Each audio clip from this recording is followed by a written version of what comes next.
Olá! Esse é o segundo vídeo do nosso canal no YouTube Fé no Exílio. Bem, hoje eu não estou muito exilada não, sabe? Estou aqui em Petrópolis, na minha terra, visitando a minha família. Por isso que a minha voz está assim, anasalada. Porque Petrópolis me traz uma rinite absurda. É só eu chegar aqui que o meu nariz já diz, estou em casa. Não é verdade? Então, por favor, não repara a minha voz não, gente. Presta atenção só no que eu estou dizendo, beleza? Bem, fiquei muito feliz com a repercussão do vídeo no canal. Vi que foi bastante comentado, foi bastante compartilhado. Gente, é isso mesmo, nós somos discípulos do novo milênio, né? Discípulos pela web. É isso mesmo. Fiquei muito feliz mesmo com a repercussão, com a quantidade de pessoas que vieram até mim através de Facebook, WhatsApp, mensagens. Muito obrigada mesmo, gente. Obrigada mesmo pelo apoio. Bem, como eu disse a vocês, os nossos vídeos terão alguns temas. E esse mês nós vamos falar sobre santos. Sugestão do meu maravilhoso esposo, Tiago. Bem, e não teria como começar falando de um santo diferente desse que foi canonizado no domingo passado, no Domingo da Misericórdia. Santo Papa João Paulo II, que é um santo do século XXI, né? Ele nasceu no século XX, né? Mas acabou sendo canonizado agora, no século XXI. Esse santo tão querido que agradou a tantas pessoas que nem mesmo eram católicas, não é mesmo? Mas antes de nós começarmos a falar sobre, especificamente, ao Papa João Paulo II, vamos pensar um pouco sobre como a nossa Igreja Católica entende esse chamado à santidade, não é mesmo? Na Bíblia, no livro de Levítico, capítulo 19, versículo 2, está escrito assim: Sede santos, porque eu, o Senhor vosso Deus, sou santo. Também no livro de Mateus, no Evangelho, de São Mateus, está no capítulo 5, versículo 48, está escrito assim: Sede, portanto, perfeitos, como vosso Pai Celeste é perfeito.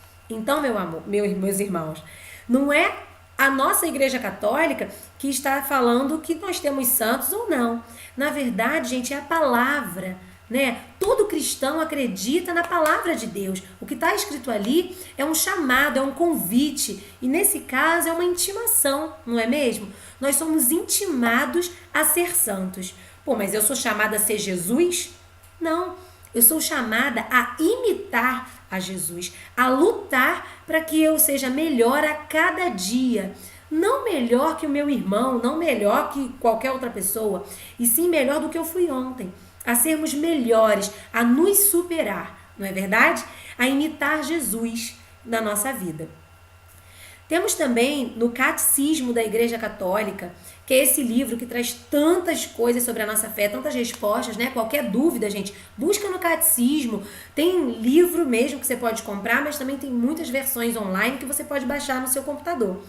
E o que ele nos diz, né, no número 828 é o seguinte: ao canonizar certos fiéis, isto é, ao proclamar solenemente que esses fiéis praticaram heroicamente as virtudes e viveram na fidelidade à graça de Deus, a Igreja reconhece o poder do Espírito de Santidade que está nela e ampara a esperança dos fiéis, propondo-lhes os santos como modelos e intercessores. Bem, dentro dessa resposta, dessa citação, 3 coisas que nós podemos levantar. A primeira, praticaram heroicamente as virtudes. Meus irmãos, vamos ser sinceros, A pessoa que é santa, ela é um herói, ela é uma heroína. Não porque ela é melhor do que eu ou melhor do que você, mas porque ele lutou verdadeiramente contra o pecado na vida dele. E não estou te falando, meu irmão, contra pecados grandes, não. Poxa, fulano é santo, fulano nunca matou ninguém. Não, meu irmão, fulano é santo. Porque quando o cara avançou o sinal vermelho, ele estava na faixa de pedestre querendo atravessar, ele não falou mal do irmão, ele não xingou o irmão. Não é verdade? Santos nas pequenas coisas, meus irmãos, não só nas grandes. Então, o santo, ele é meio que um herói, porque ele luta bravamente contra aqueles pecados do dia a dia. A outra coisa também que chamou a atenção é sobre o espírito de santidade. O que isso quer dizer? Que você não é chamado simplesmente, meu irmão, vamos lá, defende teu futebol aí, tu vai ter que ser santo. Não, Deus não nos deixou sozinhos. Ele nos deu o Espírito Santo, esse Espírito que nos santifica. Esse Espírito Santo que nós devemos pedir diariamente a Deus. Senhor, eu preciso do teu Espírito Santo. Nós somos chamados a ser super-heróis. E esse Espírito Santo é o quê? São esses instrumentos. É o escudo, é a espada que vai nos ajudar a lutar contra o pecado da nossa vida. E no final da vida, né, quando essa pessoa é canonizada e tal, elas se tornam para nós modelos, né? Que é o terceiro ponto, modelos e intercessores. Se tornam modelos. Por quê? Não assim, nossa, ele é melhor que Jesus, nossa, esse aí é milagreiro. Não, porque ao olhar para ele, dá para pensar assim, caramba, é possível ser melhor, é possível vencer o pecado na minha vida. Se eu clamar o Espírito Santo, se eu lutar heroicamente, eu posso ser uma pessoa melhor. E ele também é chamado a ser intercessor. É uma pessoa que está lá no céu orando por você também. É uma pessoa que está lá torcendo por você, está lá na arquibancada, lá do céu, falando, vambora, meu filho, não desiste não, nós estamos juntos, continua lutando para te ver aqui em cima, né? Ele é chamado a ser um intercessor para nós lá do céu. Bem, o santo, como eu disse para vocês, é o Santo Papa João Paulo II. Então vamos conhecer um pouquinho sobre essa história desse homem tão importante para a nossa história da Igreja Católica, não é mesmo? E vamos entender por que ele foi santo. Será que a vida dele foi tão fácil assim? Será que não, já nasceu santo, já tinha uma estrelinha na testa colada dizendo, esse aí é bom, não é verdade? Claro que não, né? Bem, Karol Wojtyła, né? Queira Deus que eu tenha falado certo esse nome, que eu tenho uma dificuldade. Tudo bem. Ele nasceu na Polônia em 1920. Ele nasceu, quando ele era criança, a mãe dele morreu, o irmão dele morreu e o pai dele morreu. Ou seja, ele ficou praticamente sozinho.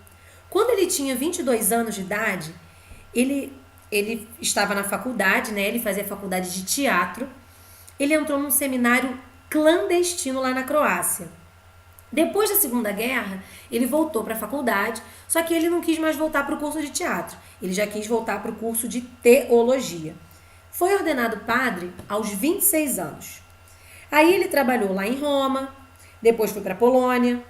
Aí lá na Polônia terminou o doutorado, virou bispo, arcebispo, aí depois voltou para lá, virou cardeal. Em 1978, ele foi ordenado papa. Bem, já começamos aí, né? Ele era novo, ele tinha 58 anos, ele já era jovem para ser papa, né? Provavelmente, ao ser votado, já viram nele algum diferencial, né? E quando ele foi eleito, ele trouxe um tema que era todo seu eu sou. Meus irmãos, olha que coisa linda.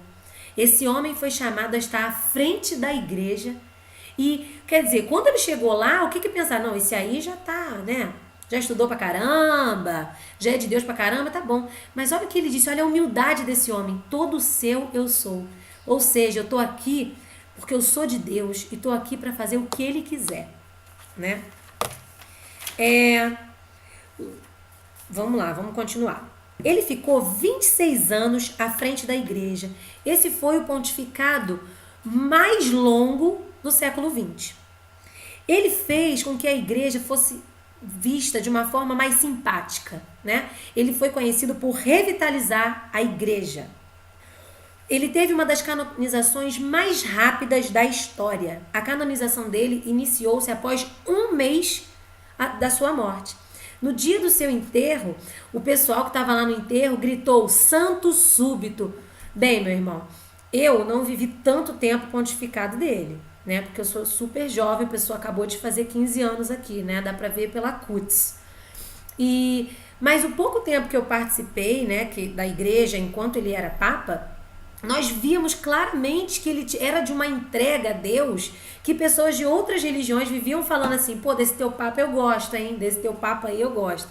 Porque realmente ele não mostrava a religiosidade, ele não mostrava assim o catolicismo em si. Ele mostrava a fé em Deus, ele era transparente, ele mostrava Jesus. Quando você olhava, você via nele um olhar de cristão, que ele buscava realmente ser de Cristo. O testemunho dele mostrava que ele era um homem de Deus, né? Bem, o primeiro milagre dele apareceu 2 meses após a sua morte, né? Que foi de uma freira francesa, Marie Simon-de-Pierre. Falo francês, quer dizer uma coisa fluente, muito bonito. Ela sofria do mal de Parkinson, assim, a mesma doença que o Papa João Paulo sofria também na velhice.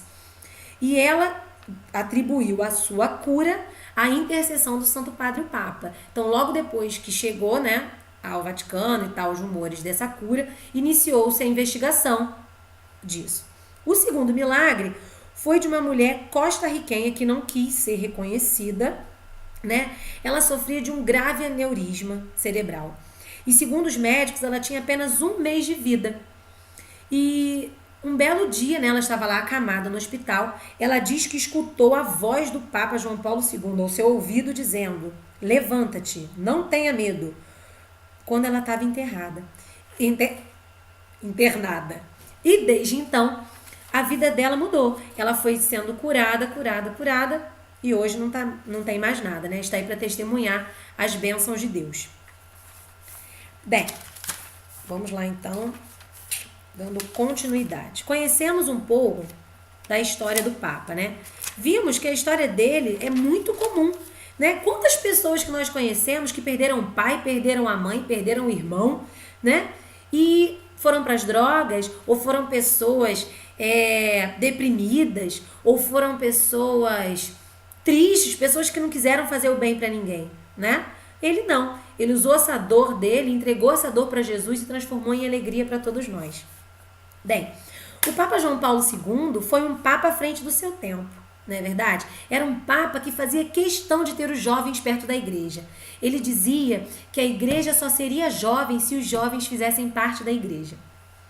Ele criou a Jornada Mundial da Juventude, que é esse movimento maravilhoso que une tantos jovens do mundo inteiro, né? Mostrando para todo mundo como a nossa igreja é universal, como a nossa igreja é linda, como a nossa igreja é viva.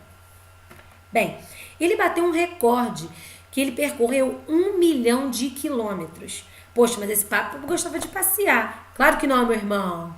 O que ele gostava de fazer? Esse papa, ele tinha um perfil conciliador. O que ele gostava de fazer? Ele ia visitar líderes políticos, líderes religiosos, a fim de quê? Trazer a paz mundial, trazer uma união, né? Porque independente de qualquer religião, meu irmão, tem que ter amor ao próximo, não é verdade? Então era isso que ele buscava. Ele chegou a falar até mesmo na época da guerra do Iraque, né, contra o presidente dos Estados Unidos, para não lutar, para não ter essa guerra, né? Ele não tinha medo de botar a cara dele na frente, não. Ele era contra e acabou. Então ele tinha assim o perfil conciliador, né? Que ele ia até o outro país e falava com esse líder religioso e falava com esse líder político sem medo, né? Mas ele também tinha um outro lado, que era uma visão rígida da nossa fé, que é um dos carismas que ele tinha que eu mais admiro. Ele se posicionava independente das críticas, porque nós sabemos, né, nós cristãos, como tá difícil ser cristão no mundo de hoje, né? Porque as pessoas atacam sem dó nem piedade as nossas fé, as nossas crenças. E o que acontece? Eles chegam e falam, gente, que absurdo, essa igreja tem que se atualizar, ponto, acabou. E o Papa João Paulo II não cedeu em momento algum. Ele tinha uma visão firme, né, sobre aborto, tive até que anotar porque eram muitas, controle da natalidade, uso de camisinha para evitar a AIDS, homossexualidade, divórcio, pornografia, ordenação de mulheres, eutanásia e clonagem humana, né? Independente de você considerá-lo santo ou não, meu irmão, vamos ser sinceros, né? O importante é o exemplo dele. O importante foi aquilo que ele nos ensinou, né? E eu queria ressaltar, né, agora que eu já falei um pouco sobre esse Papa e tal, sobre a história dele, aquilo que ele nos ensinou. Você pode achar que o Papa não é santo, você pode não acreditar em santos, né? Como nós católicos acreditamos. Mas algumas coisas você tem que perceber. Primeiro, né? Ter uma vida sofrida não é desculpa para ser vítima sempre. Seja melhor a cada dia. Supera-te. Faça a diferença, né? Ele não se importou em momento algum, né? Ele sofreu, vai falar que ele nunca deve ter sentido falta da família dele, da mãe dele, claro que sentiu, só que ele não usou isso como desculpa para falar mal de Deus, não é verdade? Se tornou papa, hoje se tornou santo, lutou pela igreja, por aquilo que a nossa igreja prega, porque ele acreditava fielmente naquilo que Jesus veio falar aqui na terra. Outra coisa, né?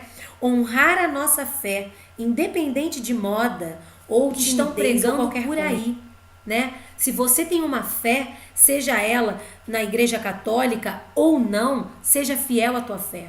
Seja fiel àquilo que você acredita, né? Leve no peito, leva no coração aquilo que a tua fé prega. Seja fiel ao teu Deus, seja fiel à tua fé, né?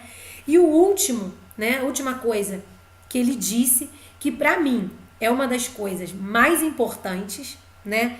É o quê? Seja do mundo sem ser mundano, né?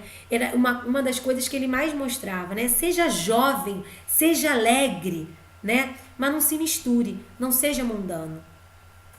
Bem, meus irmãos, para encerrar, né? Eu quero agradecer mais uma vez a atenção de vocês. Muito obrigada mesmo por ter reservado um tempinho da sua semana para assistir esse vídeo, né? Mais uma vez, eu espero que você tenha gostado. Espero que eu possa ter levado um pouquinho de Deus para dentro da sua casa, né? Então, continuem comentando, curtindo, compartilhando o nosso vídeo. Curtam o nosso canal no YouTube, que aí você será avisado semanalmente quando esse vídeo for ao ar. Tá? Lembre-se que esse canal também é seu. Seja você também um missionário de Cristo, meu irmão. Vamos levar a Cristo aqueles que nós amamos ou não. Beleza? Um beijão na alma. Fiquem com Deus e até semana que vem.